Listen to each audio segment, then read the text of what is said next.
friends come and visit our studio. Catch them all in Musetalks. Welcome back to Musetalks, and today, let me just do this opening. The myth, the man, the legend. Sujimy.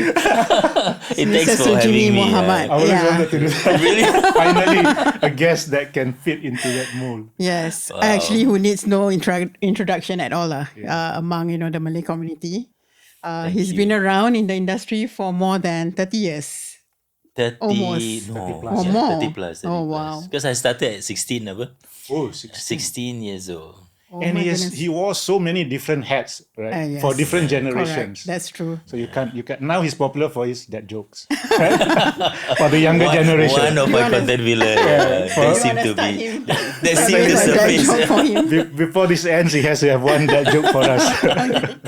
No, but for us, okay, for you maybe different, fellow industry people. Yes, When I first correct. saw him was Selamat Pagi Singapura. When the Malay community just had our own channel, Surya. Yes. And then you guys every Sunday, that was such a big Yes. thing, right, for Correct. That was when he awesome, left- actually. I miss that show. Yeah. you. How many seasons that went? I do not know how many seasons, but we went on for 4 years non-stop. Non-stop. There was no break. Wow. There's no break. Only when I went to Umrah, I took a break in 1999. Then they gave me like a few weeks. Then I came back. After that, we didn't have any break. Oh, so it's not like season 1, season 2, all I straight. don't. Okay, to be honest, we were not counting. I wasn't counting. I do not know how many seasons we had. Okay, so how many years was it? 4 years. 4 years. 4 years. 4 years. Almost every day. Almost every week. Every week. Every week. Yeah. So many new personalities came up from Yeah. there. Chef, Yeah. what's his name? After that was I think it was Suhaimi Yusof, then ada Sharon Ismail, then Karudin Shahrum. Yeah. There's a few people who took over after that lah. Right. And then that interesting character siapa tu? Yang kasih 5 O. BJ Kadir. BJ Kadir, yes. That's like a Yeah. mass segment. Right? Yeah, I miss those the presenters then. You have Arwah Isha Ahmad, BJ Yes. Kadir, Yes. Lokman, of course Aina. And we got actually our first year we bombed, Bomb. Teruk, do well, really. really? It didn't do well at all. Okay. Yeah, so Sujadi took over. Right. And then Sujadi looked at all of us and then he said that I think you need to meet after work. Right. You need to get to know each other's family. So he made sure I visited Aina's family and then visited Isha Ahmad. Everyone was like, and then he brought us bowling. Right. So we played bowling a lot, like all the makeup artists, everyone. Okay. Yeah, then we were like gelling outside. Yeah. Yeah, so the second year we gel outside. Then when we went to studio, it was all fun. We could read each other's mind already. Macam, sometimes we ad-lib off the script. I knew what she's going to say because I mix around, outside, and I knew her parents then and all that. Yeah, and her husband, all that lah. Yeah, so we were gelling. That's when things went really smoothly. Can see. Us audience can really see you guys are really like family.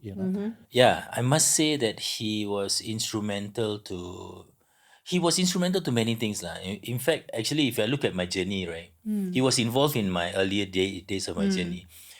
My media journey, or broadcast journey, is a series of me accepting blindly auditions. Yeah, when I look at it, right, I look back, you just accept any audition, Right. So radio was, Right. after my debate, my school lost. So Zakia Halim came. Okay. Right. And she said, would you like to audition? I said, Oh. I don't know what that is. I just say, okay. I told my mom said, pergilah. Then How I old were go- you? 16? Right. This Okay. was 16. from Nyan Poly when you were. No, there was no poly at that time. That's how long ago. Oh, my God. 1985. Okay. So, Right. yeah, so no poly. I was in secondary school, and then I got this invitation. And when I went into the room, Suhaimi Yusof, Rahima, Rabaa. So these four of us, I don't know who they are. Right. Yeah, but then what Zakia But did how was... did you get the invitation? That's Oh interesting. no, it was a Bahas. debate team. Debate. He took part in Okay. Yeah, Bahas. so I'm one yeah, of the correct. speakers. Okay. So Jaime was also one of He's them, also right? speaker. Everyone was in debate. Right. And the thing about me is that other school debating, I will give my views when they open it to the floor. Okay. I'm the guy. I'm the That's guy who will angkat tangan just, gini lah. I'm going to say what I'm going to say. So Zakia was, I think she was looking at this whole thing. So she invited a few people. Yeah, so they just left us in one room and just let us talk. So we were just talking and it became a show. Wow. Yeah, so I think she crafted the whole thing and became the show. So the second audition that I went after 10 years of doing radio came from Sujadi lah. So he gave me a call. He says, Sujimi, you have been doing radio so long. You want to audition for TV, no? And I So wasn't that's a whole I series of wasn't out of auditions. uni yet. I was still in uni. So he said, what do you mean? You want to read the news, you know? The Malay news lah. So okay lah, blindly just go lah. I just go. So I met 3 other guys. Some of them are accountant lah, lawyers, and say, oh, that's it lah, I'm not gonna get this. You're a student back then. I was still a student, so I was That's why really... 80s rock, right? I mean, so much opportunities. I was with my back then. scrambler and my helmet, and these guys are shirt and tie, and I Yeah. came in with. Yeah. I mean, I think I was very casual for the whole thing, but I was nervous. So when they put me on, I thought, okay lah, definitely I'm not gonna get this lah. So, but then I think because I had radio training for 10 years already, so the next day, so just Sujadi said, hey, Come in. you're gonna be on TV lah. I said, wow. Exactly, that's why I was Yeah. before you came. I actually, because he was also from radio, right? Then Oh, you're I from asked- radio? Okay. RSI, Yeah. just for a while. 3 years. RSI, okay, wow. Is it still around? No, dah terkubur. they don't see the relevance of it. Yeah, Oh, correct. So they okay. shut So it down. I asked about training and all that, you see. So apparently, no, there were no training, but maybe because he was there only for 3 years. So Oh, okay. We had the basic voice training by AB Sheikh, and that's about it. Right. Then just thrown in deep water, then you just do your stuff. Yeah, last time training was from seniors lah. All the seniors, we were just shadowing them. And what I love to do is after the recording with Zakia Halim, I just look at whoever is around. If Abang Rashid Sulaiman is around, who else? At that time, Arwah Nordin Kasim, whoever, Asma Laili and all that, I would just tell them, can I just sit with you? So they are editing, they are producing talents, and so I just look. Observe, So I don't have any formal media training. I was just looking at how people produce. So I get a sense of what production is for radio lah at that time. Yeah. So when TV come on, I was reading news for 2 years. Yeah. Then the offer came after I finished uni lah. Yeah. So the offer came. Do you want to do it formally? Do you want to read the news ataupun then? That's when I met Haslinda lah. So I asked my friend, hey, where is she from? She said she's from Tinjauan lah. So she's already employed. She's already Current there. affairs, Yeah. So I wanted to court her and was like, I think I need to be in her department. I actually applied and I got Because you in. wanna get close to her, eh? Yeah. So where I do you got get in. all that bravery? I mean, like I don't you know, man. I just because I knew by then. You see, before I entered MediaCorp, man, Yeah. I don't know anyone in the industry. Right. You know, sometimes you need to know someone Yes. to get in, Yes, right? yes, yes. That's why I say it's a series of blind audition. You come in, then suddenly you know everyone. Yeah. So I was told that there was there was a position, broadcast producer lah, and they needed someone who can appear on screen, air. yeah, So I said, yeah, I appeared on air before lah. So I said, okay, let me apply lah. So I did not go through the formal what do you call that, interview session lah. They got writing Right, test. No, yeah. I don't need that. I just met them and then golden ticket. yeah, I met them and then I met Basir Sisro and Woon Tai Ho. We went for lunch and yeah, we were talking about TV and all that, and then the next day they told me I'm in already lah. Wow. So but my intention wasn't the job. I know. Honest to goodness, it hidden was like I think I'm gonna go. I have a different agenda, so I was going after Haslinda. No, seriously, this is the truth. Yeah, honest to goodness. So but I was learning from. But Basir is one of the best producers in town. I mean, hats off. He has the language. He has the journalistic slant, and I learned from the best lah. But while I learned, my objective was to get Haslinda first.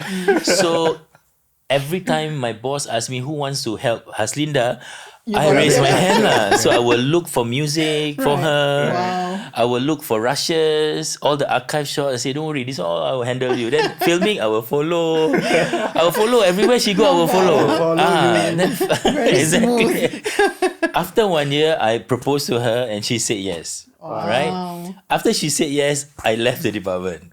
Yeah, because I'm done. My job is done, right? Mission accomplished. So, of course, my boss wasn't happy. I said, why you have to leave?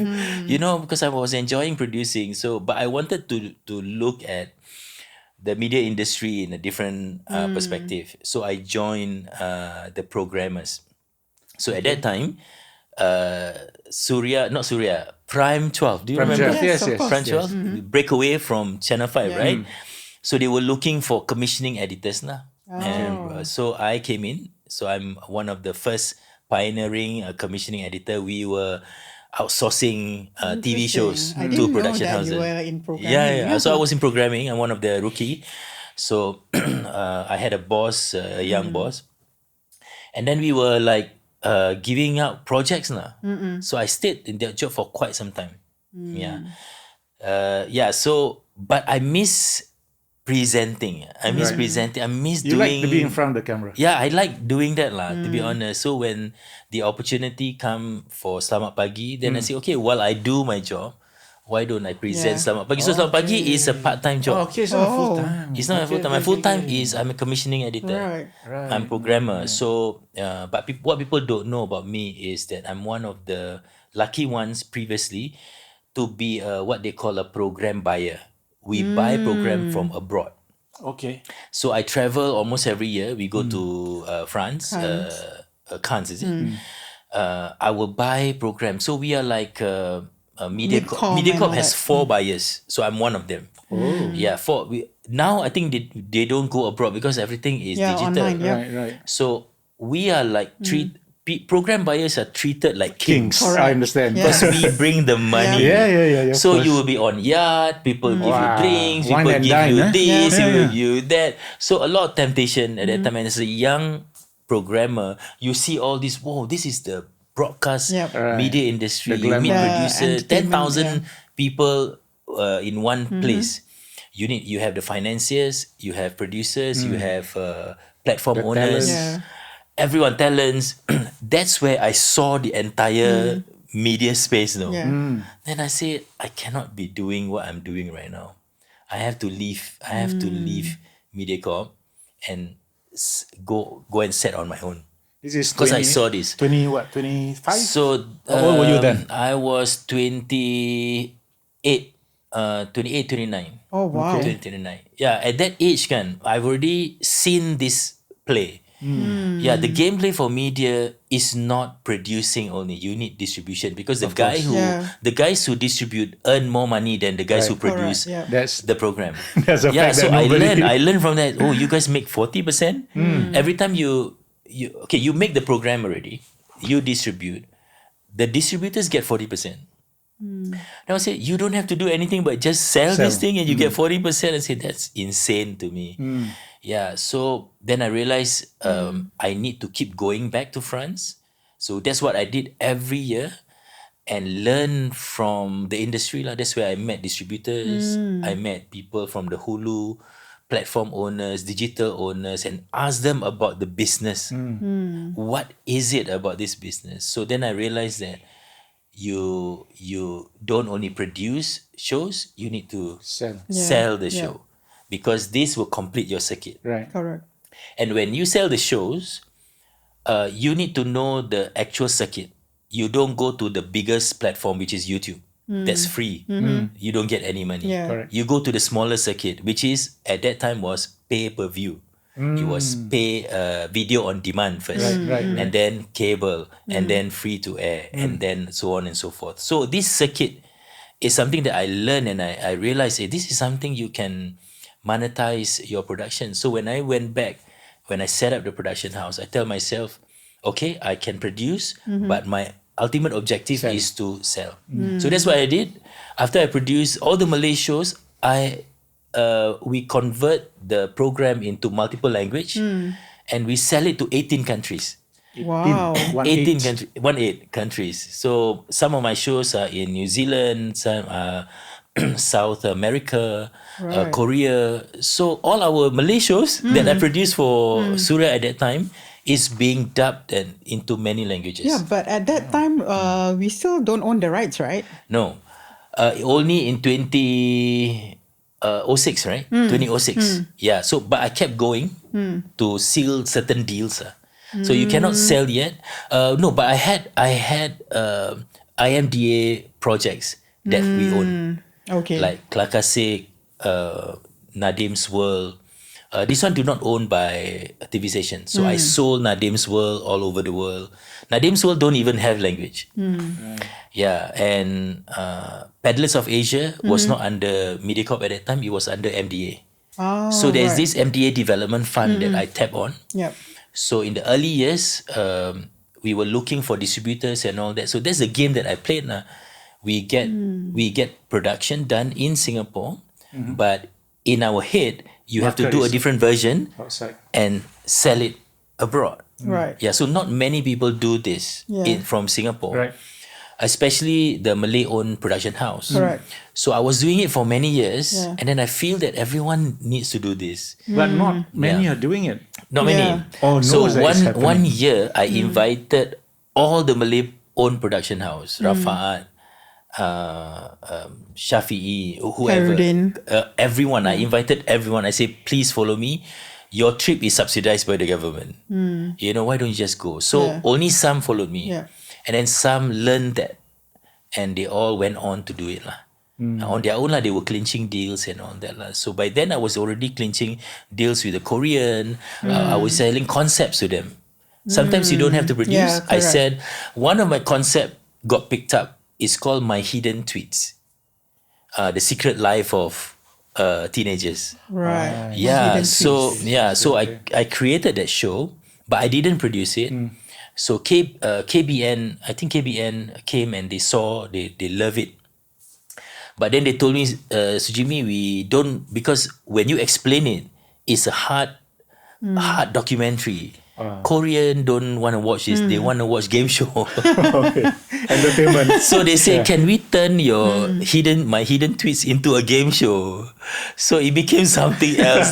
So yeah. That's interesting. Yeah. So you're in the business of selling concept, Right. you're a business of, so that is the kind of thing that I don't think a lot of production house, I think there were a lot of production house I know now are going to France to get this done, but there are many new ones who are not exposed to. Yeah, that's why I want to be in your podcast and go and tell people, if you Yes, thank you for sharing yeah, this. This if is you are very doing valuable. this, you need to know Yeah. there is a bigger market We than have the local. always this mentality that Singapore's film industry got no market to sell to. There's no global Yeah. value, and yet here you are in year 2000 plus already selling programs abroad. Yeah, but it's not easy to get a distributor, to be Right, honest. of course, Yeah, of course. It took me 4 years to land on one distributor. His name is Alexander, very nice guy. Because in there, like I said, there are 10,000 players there. Everybody is gunning for a distributor. Yeah. Everybody is gunning for a buyer or financier. Correct. I couldn't get every person I meet is like a pasar malam, you know. You meet they only give you 10 minutes. Right. You pitch in 10 minutes. Wow, They don't like hardcore you, selling. next. Yeah. Literally next. You go off, next one come in. But this guy, he gave me time.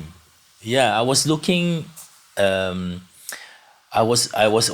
almost gave up that day. Sekali I saw this guy sitting alone.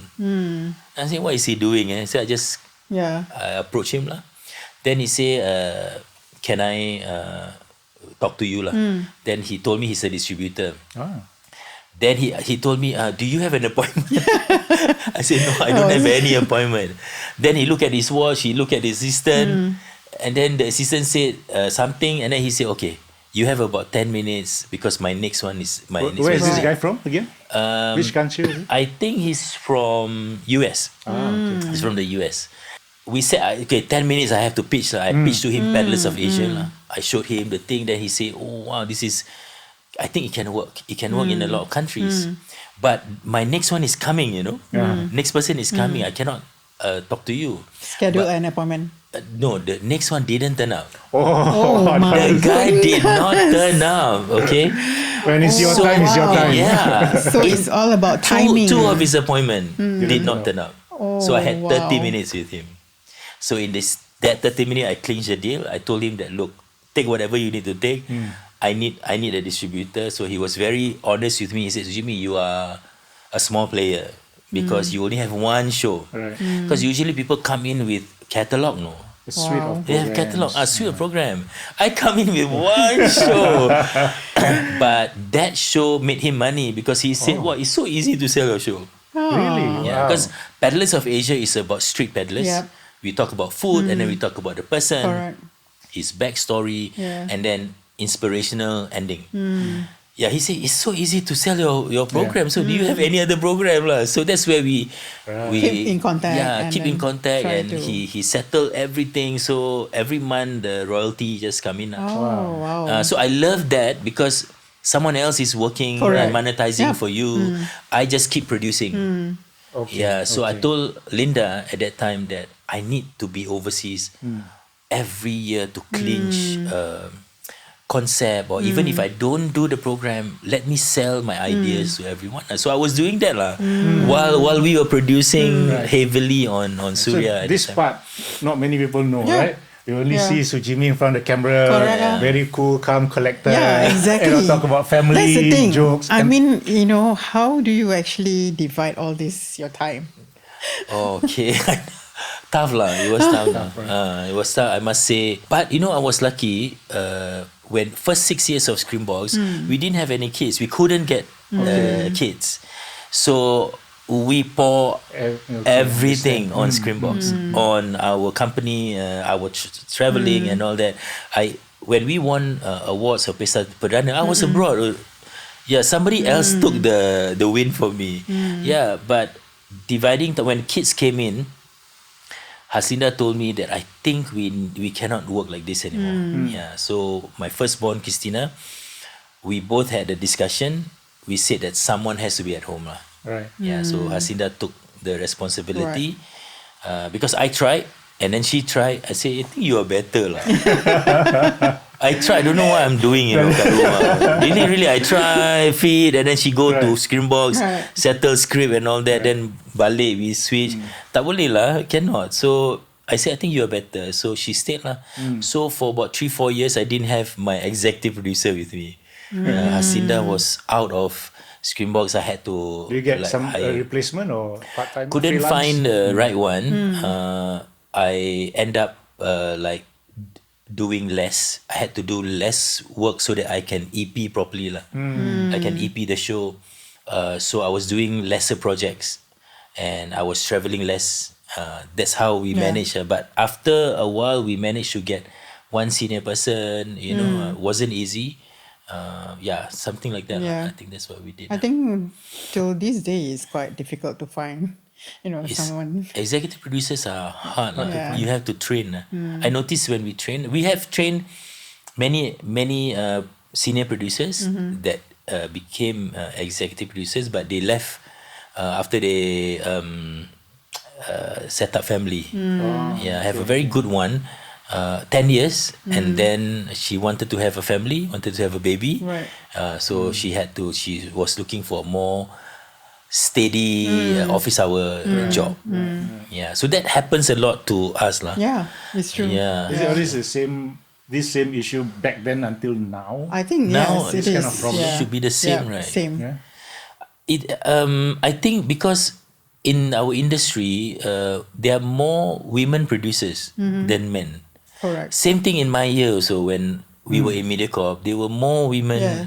Producers. Yeah. So, but I noticed when they became senior producers, executive producers, they got off the grid Okay. for family lah. rightfully for family.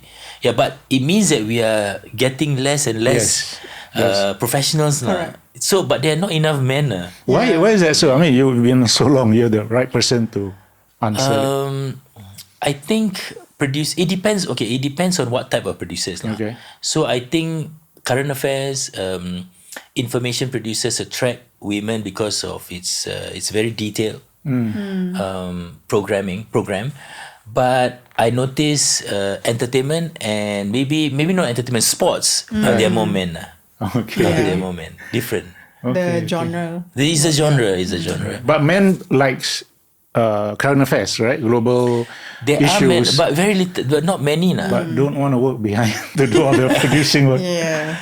Yeah, but I noticed there are more men in the editing post production, right? There are more the crew. There are more men, but the producing part very little. I mean in Tinjauan there are only like 2 men at that time. No, 3. Yeah, not many. The rest are all women. I mean they really do a good job. It's just that I noticed they get out of media after a certain rank. No, certain rank. Then macam sayang. There's a big void after that. Then a lot. Then you have to train. You have to keep training. Yeah, that's one of the challenges. Not so easy lah. Yeah. When you first started Screenbox, right? It was more of a marketing agency, right? Yeah. We did not start it because of TV program, but even though I had that vision, but I wanted to hit $1 million revenue quickly. So that was my dream lah. And I can only do it via airtime sales. So in MediaCorp, I was attached to airtime sales. I helped the airtime sales because I knew the program that I'm scheduling. I'm a programmer, right? So I knew the program that I bought from abroad into Singapore, and I knew the program that I commissioned to the production house. So airtime salespeople always bring me to explain the program. So I go to pitches, I go to agency, I go to clients. I meet so many clients, government, commercial clients, and I'm the one who pitch. I say you need to put money in this program. You're so lucky. You are like so suddenly I'm like, this sorts is the missing link for my business actually. The clients. But you have access to them already. I have access to all of them and even the governments and all that. So I was pitching almost every day until the airtime sales director, the vice president, he said, Sujimy, you should come to our department. So I quit from programming. I joined the airtime sales formally. You're even doing airtime sales. I did airtime sales formally, so I have a target. So can you imagine? It's like from the whole process. He already has every so department he got producing, access to content creation, distribution, financing. I'm aware of that. But now is the sponsorship, the airtime sales, the business side This is of where it. the money comes in. So I was doing that for a while, and then after that I said, okay, now I think I have the puzzle all fit already, fitting. Then I think I can leave. So when I left, most of the sponsors, they asked me to do their advertisement. They said, Sujimy, you know the Malay community. From your pictures and all that, we know you know. So why don't you make for us the commercial? So I started making commercials and I started planning. So what they asked me, for example, like agencies and all that, they do not know Malay programming. They do not know where to put the commercials. So I do media planning for them. So one of the services that I provide through the agency and all that, they gave me a budget, let's say $50,000 to put for the next 1 month. Where do I put these commercial spots? How many frequency? So I was doing all those planning. So my first 7 months of Screenbox is doing that. I'm like a traffic to agency. I'm the broker to TV station and agency. So and you're wanted by all sides. Best position to be. And then they will say, Sujimy, can you just write the script for us? Because you know why? Because at that time, programmers, they use people like us to clear script for agencies Yeah. just to make sure Vet that lah, just- vet yeah. vet the The script. vetting. So since you are the one who vet Yeah. for So you video must call, vet. right? Can you vet for us first? So I was doing vetting lah. Was doing all kinds of work. All agents. I had no time for TV production. Right. Yeah, because it was just me and Hasinda, right? At Yeah. that time, just the two of us. We were so busy, and Alhamdulillah, we hit. The service was we were so busy. My dream of hitting the first million revenue, we did it in 8 months. Oh, wow. But that's because of agency work, not because of production. Yeah. Right. Correct. Yeah, so I don't mind sharing because I want people to know that production, you can do production, but there are other aspect of media that is happening, Yeah. you can get into it also lah. But what happened was one of my client, which is Muiz at that time, they needed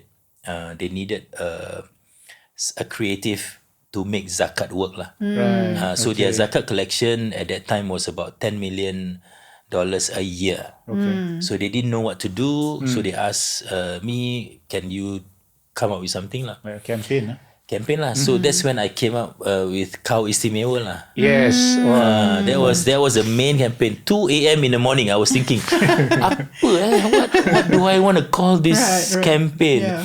The thing just came to me, like Kau Istimewa. Oh my God, Kau Istimewa. Okay, so I started writing. Next day at about 9, I met the client and pitched the whole thing lah. So we had TV show, radio, billboard, whole thing. everything. The whole because we are advertising Yeah. agency. And you can do all right. Yeah. Yeah. That's But the at that time, we haven't done TV production lah. Right. But that was our Yeah, we first TV edited that Kau production. Istimewa. Yeah, you guys edited the opening and all that, right? I think we won the best song. I think the song we won, but the show won international award. Wow. Yeah, that was my first international award. US, I think they had this festival, so we won that festival. But that show proved apa tau, that you, as long as you can find someone to fund your show, you can have a show. Because I have zero experience in terms of producing it independently. Right. Yeah, so Muiz gave us the fund to Right. produce, and then I managed the airtime. They Correct. pay the airtime, and I brought the show for free for MediaCorp. Right. So MediaCorp had a very good show Yeah. for free. For free, yeah. That's the But best. not only for free, they actually earn airtime sales. Sales. Oh, yeah, that's true. They paid airtime Yeah. sales. Right? Okay. So I was in good hands with both sides. Yeah, correct. Right? I mean, like, hey, how come you can bring this Semua dia show? makan. You can bring this show for free. Like, bring more lah. Yeah. Right? Bring more lah. So I learned that if you position yourself in a place where people can benefit from you, then I think you It's are a win-win for everybody. Yeah. right? everybody. Muiz is the one that Everyone. needs it. Yeah. They have the funds, and then you're just giving the services to all Correct. different Correct. players. But that show was the first docudrama of its kind. So within that 3 months of broadcast, we collected 15 million. Only 3 months, eh? Imagine it was 10 million, 10 million. a year, but that 3 months collected 15 million. Wow. So it was a winning formula. Right. You need to see the trail of zakat. So we produce it every year lah. So it went on, I think, a few seasons. Yeah. Yeah, before they changed the entire thing. Yeah, so that was a big milestone for us lah. Because of Kau Istimewa, Yeah. all our other pitches to MediaCorp got green Yeah. green light lah. Yeah. Yeah. So But is Very it easy. easier? In a way, it is easier because you have a proven track record. Yeah, yeah. But another way to look at it is that now you have to live up to that expectation. yeah. Right? Yeah. How do you deal with that? I mean, you have to like keep on doing better and better and better. Yeah, so because I had to pay more attention to TV now, so I actually ignored my agency work, So it's very tough because I didn't have anyone Yeah. suitable at that time to run the agency. So I had to tell all my agency that I had to reduce my work lah, because Hasinda cannot be doing it alone lah. I had to be with her to do the TV show lah. That's how we focused completely on TV show. So we did a lot of TV show at that time, all info ad.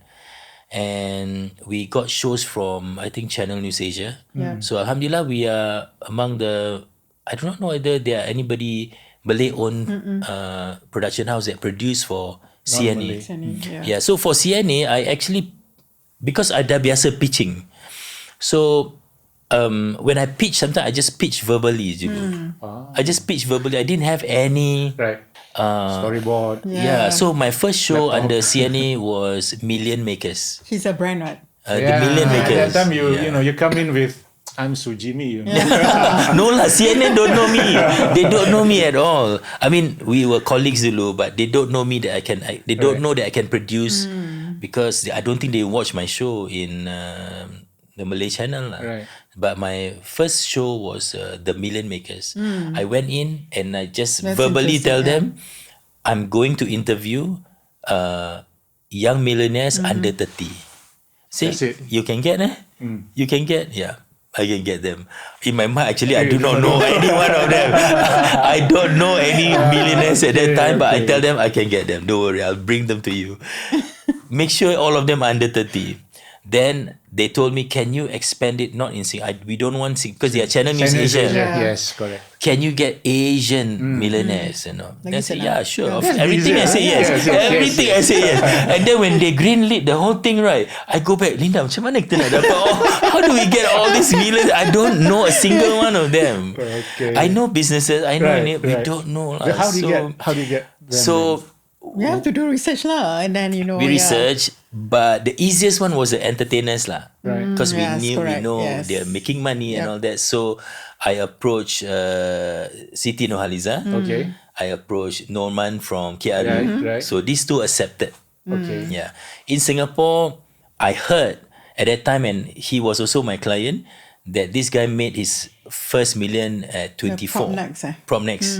Ismail Ghaffur. Ismail Ghaffur, okay. So I went to the people I know first. Okay. Yeah. Then in Japan and all that, I had to engage a stringer, a researcher, ask them to find lah. Yeah. Yeah, so then they came back and say you need to interview this guy. He made money from mobile. This guy made money from kiosks. He said, okay lah. Then I meet everyone. Lah. Yeah.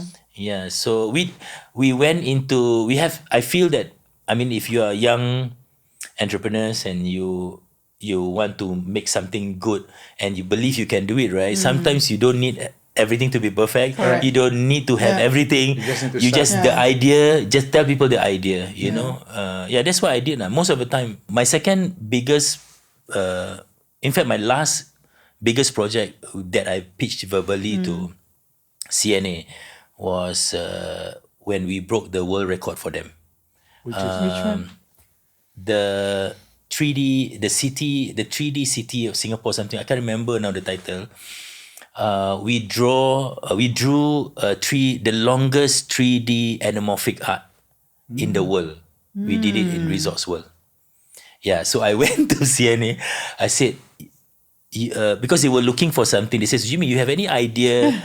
The thing about CNA, they will come and ask you for ideas. So, do you have any idea what we can do for Singapore SG50? Oh, right. Okay. That was the SG50 time. Then I said, immediately in my mind, right, do you want me to break world record for you? Then I said, wait, what did you say? So, why don't I break the world record for you? What are you going to do? No, let me think about it. I'll come back to you. I came back with that idea. Wow. So when we pitched, where do you get the idea from? I don't know. It's not ilham Tuhan kasi. Yeah, Kan? that's why. Yeah, so, 2 o'clock but I ilham. came, but the idea, we had all kinds of ideas to break the world record. But we didn't know which one is the more visually exciting. Right. So until one of my staff, her name is Suriana, she said, why don't we draw 3D art? So she came up with the idea, and then we checked who is the current record holder. Right. Guinness World Record. Yeah, so the record holder was 164 meters. This person from Europe and all that. Yeah, so I went through this program. I went through so much kena tipu and all that. Wow, because we were hunting for 3D artists. So you had to get the world's number one. Right. Yeah, so I contacted the world's number one 3D artist. His agent, he said, okay, everything can pay 10,000 US first. So I paid and he never come. Oh my God. Never come. I was like, I told CNA, I think you have to delay the telecast because this guy just cheated us, blah, blah, blah. He says, Jimmy, are you sure you want to do this? Yeah. Then who are you going to get? since I cannot get number one, why don't I get number two and number three? Number two, number three happens to be best friends. They're from Germany. Okay. So I contacted both of them. They were so surprised. Who is this person from Singapore asking us? So they just throw in a number. No, they say that you have to pay each of us 20,000 euros. We will stay with you 11 days and we will pay for you. So I contacted CNA. Are you okay with this? 20,000 for two, though, eh? Times two. Times two.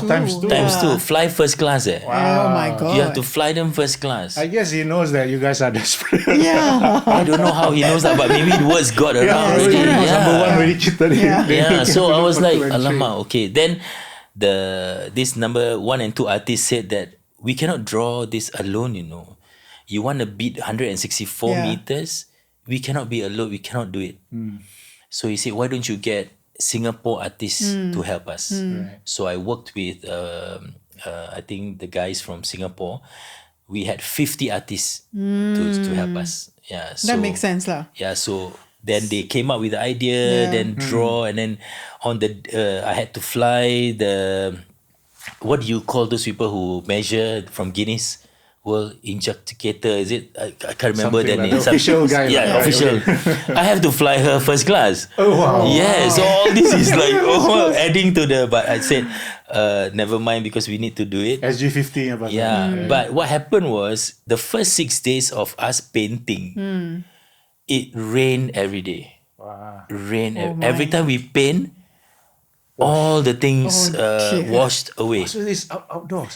Outdoors lah, dekat apa tu Resorts World, there's this very long stretch canal kan. Okay.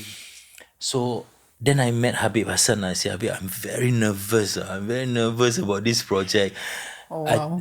I do not know whether you know the journalist Roseby. He was there. So then Habib looked at me and then he touched my chest. He said, Sujimy, everything's come from sincerity. If you are sincere doing this, Allah will open everything for you. Then I said, wow, semangat semangat. Then after that, when I went back, somebody gave me the idea. One of the Singapore artists, can't remember they said, I think we have to change our paint, the material. Right. So true so we were hunting what kind of paint. Then finally we researched the only paint that can dry very fast is Jotun. Okay. Jotun. That paint, industrial paint. Right. So we use that. So after the day number 7, paint. Wait, stop. See whether the rain comes. And then the thing dry. Okay, paint again. Like that, no? Okay. In phases. Yeah, lah. so we had only like another 5 days to make it lah. So when we made it, the guys from the lady from Guinness World Guinness Book Records came and measured, and she announced. We were like thrilled. So it was ours was 183 Oh wow. meters. Yeah.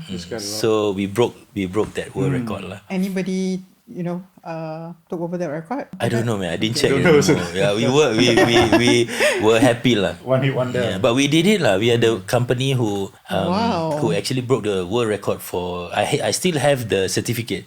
Oh. We actually reprinted the certificate. Right, of course. Make sure we don't lose it. But that was one of the biggest moments because we know how to make program. Yeah. But we wanted to break the world record for Singapore. Right. Yeah. So all this is documented and it's a program on its own. Then we recorded for. I mean, the show went on for 1 hour. 3D City. Now remember the 3D City. Then it went on CNA lah. CNA was happy lah. They get a world record under their name. What? Right. Yeah. Just curious, when you were studying, what was it that you were studying in school last time? In uni, I majored in economics. Nothing about media. Right. I took maths. Similar I took. to our previous guest, Nusahiba also was from economics and Oh, accounting. okay. Yes. Yeah. So Yeah. very what call that, detailed person. No, I just wondering because your interest, it's like more. It comes out more naturally rather than something that you're trained for. Like you're like 16 years old and then you just go for these blind Yeah lah, auditions. blind and audition. Right, because a lot of us kids, especially now, I mean parents, right? We always tell our kids, hey, you got to learn this, and then when you go work, it's easier. But then again, most of us, what we are doing now wasn't what we were learning back then. Yeah. My mom's told me this. She said that your dad because we had 15 siblings, right? Right. So I'm number 12. So my mom always say, Dad said that somebody must be a nurse, somebody must be teacher, Right. and he wants somebody to be a DJ. DJ. He specifically said that. Okay. But I thought it was my sister because my elder sister, wanted to do all that. Yeah, so I said, okay lah, this is not me lah, kan. But when I had that audition, then I just went. My mom even asked me to practice. She bought those tape recorder. Right. Asked me, you try. my. Yeah, and ever since I got on radio, she never failed to record the show. She keep all the tape recorder. Oh my goodness. She do that. So I think it's also your parents very important Yeah.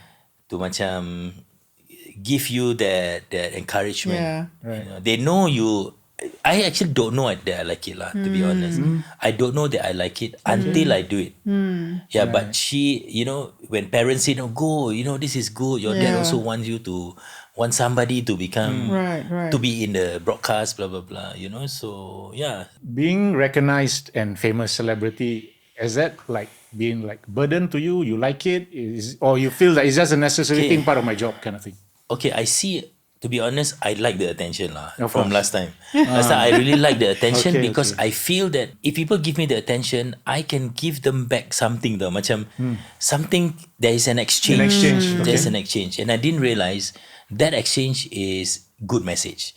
I can give them a good message that they can follow. Right. Yeah, only years later I found out, okay, I can actually do that. I like the attention. I like the fact that I'm known.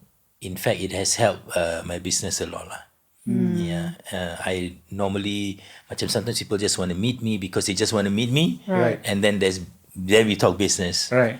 Yeah, so I don't mind, but of course sometimes we meet weird places. We Yeah. meet people at weird places, and then they ask for selfie, macam in toilets.